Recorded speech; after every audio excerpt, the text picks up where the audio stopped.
Voilà, Mbote Bandeko Balandi, Tokuta Sinatongo Alelo, Tobetali Solo, Ozo Ningisa, vraiment République démocratique du Congo depuis des jours. Oyo, qui apparition, il y a une troupe rwandaise, na RDC, tu as un point d'abino, mon amboka Prince Epenge, ou à côté, ça y est, ma canisnaye, par rapport à l'information, ça a vraiment passé Namboka. Bonjour, mon amboka. Bonjour. Alors, réaction à yo par rapport à l'information de Subi Sonyoso, ni Toyo Koloba, ou Toba, Congo Mal, ou Kangani, par rapport à l'événement. Congo était comme bien, Bateki Congo. C'est Kagame maintenant qui dirige l'Est du Congo. Ils allaient cadeau Félix Apesina Kagame. Comment expliquer que l'armée Rwanda est côté dans le Congo?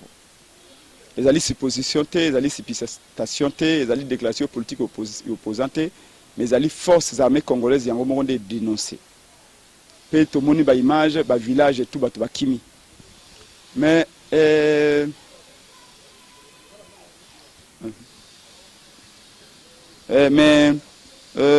porte-parole du gouvernement a dénoncé, mais c'est Félix Tshilombo a dénoncé, l'Assemblée nationale a dénoncé, et pourtant jusque-là l'armée rwandaise est chez nous.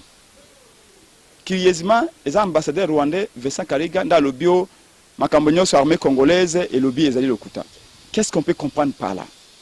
C'est quand même l'intégrité du territoire national qui est en jeu. Et la prestation à serment, ce que Mokonzi Mboka a prêté serment, vous avez garantir l'intégrité du territoire national. Il y a veiller si yango. Si vous manquez de devoir, on a des haute trahison. Mais ça le conseil des ministres, lobby le comment côté. Ça veut dire quoi ça? Qu'est-ce que vous voulez qu'on dise? Qu'est-ce que vous voulez qu'on comprenne par là? Ndeko balobaka lokuta ya kana ascenseur. Vérité un escalier et qu'il y a un escalier peut que comment? Peut que koyeba ngo. Peut vérité ko le lokuta. Alors, ce que nous exigeons, c'est que l'armée rwandaise doit quitter immédiatement notre territoire. Et que Félix Tshisekedi doit dire au peuple, surtout à Sina Kagame, qu'est-ce qui se passe entre lui et Kagame? Pourquoi autant de soumission à Kagame? Parce qu'on ne peut pas comprendre que tout un État est envahi. Et puis Mokonza ou Kambeko le Wana à l'autre côté. Alors, question que a posé justement à Rwanda, alors qu'ils sont dans l'accord signé entre RDC et puis Rwanda, pourquoi la présence de la troupe rwandaise doit faire peur dans les Congolais alors que l'accord est signé? Mais, balobi moto onyoka sa soye, akoma akobango ata ete nyanzete. Mbalabonio armée rwandaise sous la direction de Kagame bakota na Congo. Chaque bakota na Congo, basala nini? Sous Mouzé Kabila. Basala nini? Guerre Kisangani, massacre ya Kasika, awa na Mutebusi, na M23, et d'expérience nini, na Kunda Bantoire, ils ont toujours l'armée rwandaise. Et cette fois-ci, c'est toujours la même armée qui revient au Congo. Tokansanine. Donc, je ne vois pas l'armée rwandaise qui est en Canabiso. Et encore que dès le moment où FARDC est dénoncé, c'est que FARDC va au courant. Aucune armée n'est pas allée dans un pays voisin sans qu'il y ait une attente préalable. Et au vu de la dénonciation de FARDC, c'est qu'il n'y a pas eu d'attente. Et même s'il y a eu attente, il y a un peu de Congo pour nous. Batouana, Kagame, Azalo Kola, Nkoyi, Koya Linga Komono Makilate. Ce qu'on a Makila, il faut quand même tissu Sinango. Kagame Linga Komono la richesse ya Congo. Ce qu'on a atama konta moke, akoginga alanda filon na ti nasuka. Donc c'est dangereux, nous condamnons sévèrement cela, mais tout le but est de ma pronomie à Madame Maya pour beaucoup échanger. Merci beaucoup, Tozela. Tu es suite, il y a même espérons qu'il y a un peu de commentaire. Alors, président Bloc Patriotique, les gens estiment que Bozala qui déjà n'a pas battu. Bemba, qui est président Katumbia, qui est Mboussa Nyamouissi Bakenda, de là aussi beaucoup n'a pas ça battu. Pour quelle finalité cette fois-ci? Non, Tozala n'a pas battu, beaucoup comme on a marché à Sukawa. Mais Congo, ils ont 5 plus. Le président Martin Fayulu a un rassembleur. Alors que le bas le cola Mokonzi Mboka. Alors que les Congolais sont d'accord na kadi matobi mananzela. Pour na poko sa ba action na ba Congolais bans. Même na kati ya IDPS, yana bato balingi kadi mate. Ba wana pe bakoya, ba bazali la mukate. Yana banganga nzambe ba ecclesia o balingi kadi mate. Mais bako to benga bango te boya na kati la muka ba mamba la mukate. Mais na to salelo ko moko o ezali ko sangisa biso banso kaka pona ko benga na kadima so to benga ni kadima mutu na mutu ake ba pasteur bake koteya la muka continue mosala na ye bato na bato bazongi pa na bango. C'est ça otobengi bloc patriotique kaka pona koboya kadima pona koboya seni politisé ndenge pe tosaka na CLC balaïque catholique pona koboya glissement Kabila tosaka na ba catholique na ba sango est-ce que ba sango bazaka politicien. Alors à l'époque MLC zalaka dynamique zalaka IDPS zalaka mais to ko le batte que ba sango ba okota ba bunda na biso na kati ya parti na biso. Donc ils avaient plateforme était les associations momentanées pour lutter contre Kadima, peut-être Kadima est dangereux pour l'avenir de la démocratie. Alors, la technique nini oyo la muka azocha en place pour empêcher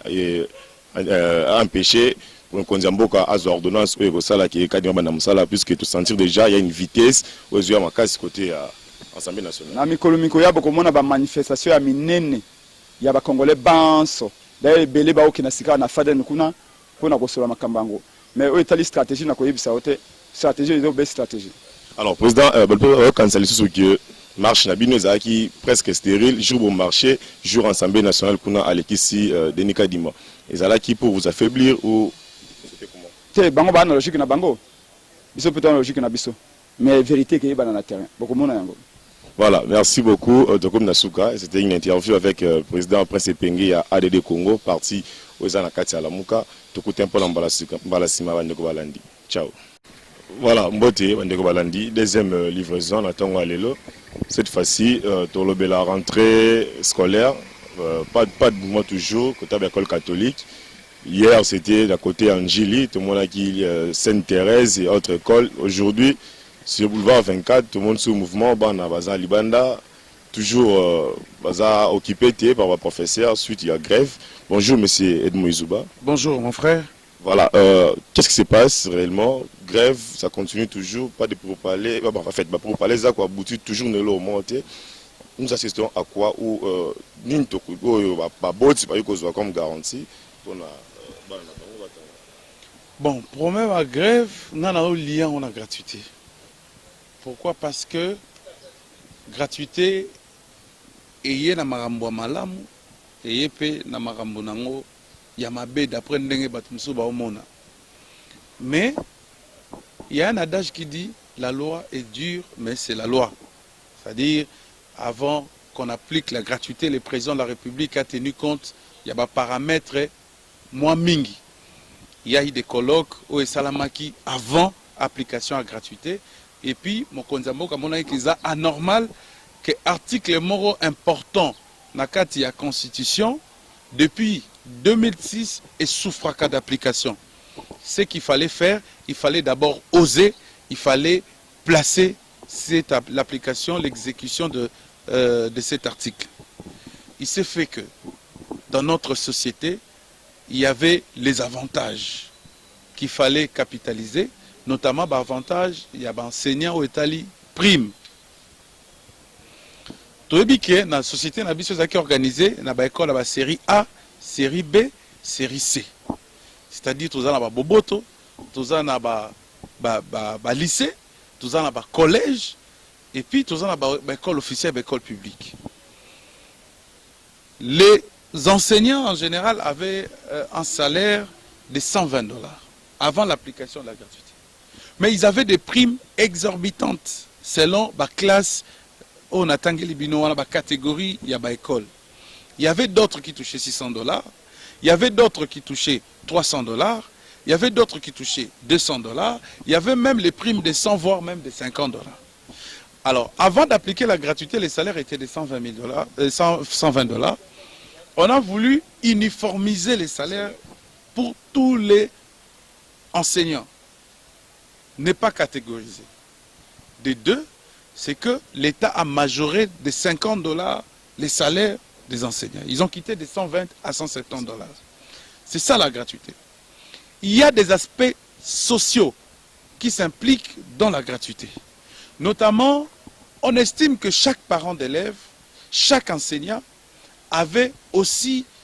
était aussi tuteur quelque part, ou avait aussi des responsabilités à remplir vis-à-vis de l'école quelque part. Au lieu que la prime te serve à payer de l'autre côté ou à débourser de l'argent, on supprime cette prime parce qu'on estime que l'État a pris en charge 2 ou 3 enfants sous ta responsabilité au nom de la gratuité. C'était ça la compensation. Et je pense que c'était réglé ensemble avant de lancer la gratuité. La gratuité a été lancée avec ces climats-là. Les choses, je dirais, ont avancé un peu à boitillon. Deuxième chose, on se retrouve devant ces négociations avec les banques syndicales. Moi, de ce côté-là, je félicite le gouvernement d'avoir pris conscience qu'il fallait lancer les négociations avant la rentrée. Les négociations ont été lancées avant la rentrée. Les enseignants sont venus, représentés par l'intersyndical et d'autres groupes, mouvements syndicaux. Koti, na ba négociation, ba bandi. Ba bandi, ba négociation, l'État estime qu'il y avait une réclamation de la prime de brousse. La prime de brousse, c'est la prime réservée aux enseignants qui sont à l'intérieur du pays, dont les écoles sont situées pratiquement dans des milieux impraticables, dans des brousses. Ici aussi, je pense, à Kinshasa, nous avons des écoles pareilles. L'État a catégorisé les écoles et on estime, d'après les revendications, que cette prime devait être payée. Alors, comme ça faisait partie des anciennes revendications, Tony Mwaba, quand il est arrivé, il dit pour cette prime, avant qu'on y arrive, dans les négociations, moi je commence déjà. Il a commencé par liquider une bonne partie de la prime de brousse en attendant les négociations. Quand les négociations sont arrivées, c'est alors que l'État décide. Parce que ce n'est pas les ministères qui paient, c'est l'État. L'État décide d'augmenter de 20 000 francs de la prime de brousse qui a été décomptée par une partie. On ajoute 20 000 francs et on fait un ajout sur salaire de 20 000 francs. Ce qui fait que ceux qui touchaient ça 70 $, ils vont toucher ça 80. Et une prime de brousse qui n'existait pas aujourd'hui, ça devient quelque chose. N'oublie pas que dans le passé, dans un passé récent, avec Tony Mwaba, il y a eu l'augmentation des frais de fonctionnement à la hauteur de 20,5%. Cela n'est pas suffisant pour les enseignants. Je suis d'accord, cela ne puisse pas être suffisant. Mais c'est quand même des actes de bonne foi qui aujourd'hui n'empêchent pas l'intersyndical qui a participé aux négociations de signer. Parce qu'il n'était pas décidé que les négociations se terminent de cette façon-là. C'était prévu qu'une fois que le gouvernement manifeste sa bonne foi, que les enseignants, de leur part aussi, manifestent leur bonne foi. Il y a aussi des questions importantes qui restent autour de la mécanisation des NU, des nouvelles unités. Il y a la question sur la création de la caisse à la retraite des enseignants. Il y a des des revendications vraiment légitimes qu'il faut satisfaire. L'État a estimé qu'il fallait prendre du temps nécessaire avec l'intersyndical, mais cela ne pouvait pas empêcher que les enseignants reprennent le chemin de l'école. L'intersyndical a accepté, les mouvements syndicaux ont accepté, mais curieusement, c'est l'Église qui récupère à travers les cardinals. C'était d'abord les écoles qu'on appelle VIP, les écoles de la Gombe, qui ont commencé la résistance. Nous sommes venus déposer nos enfants, mais les écoles n'ont pas voulu.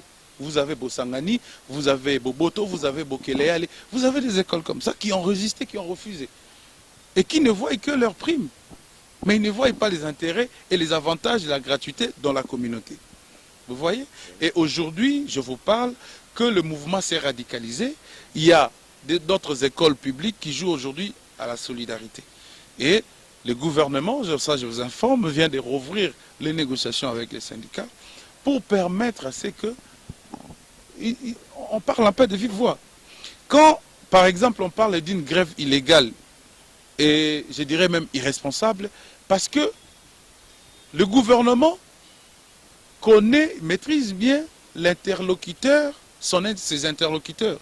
Quand on parle des enseignants, on sait voir qu'il y a l'intersyndical ou le mouvement syndical.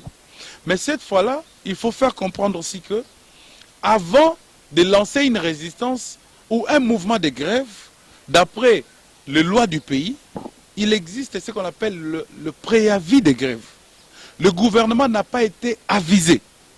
Les ministres étaient plutôt surpris, Mbujima était, de se rendre compte qu'à Kinshasa, il y avait d'autres enseignants qui résistaient.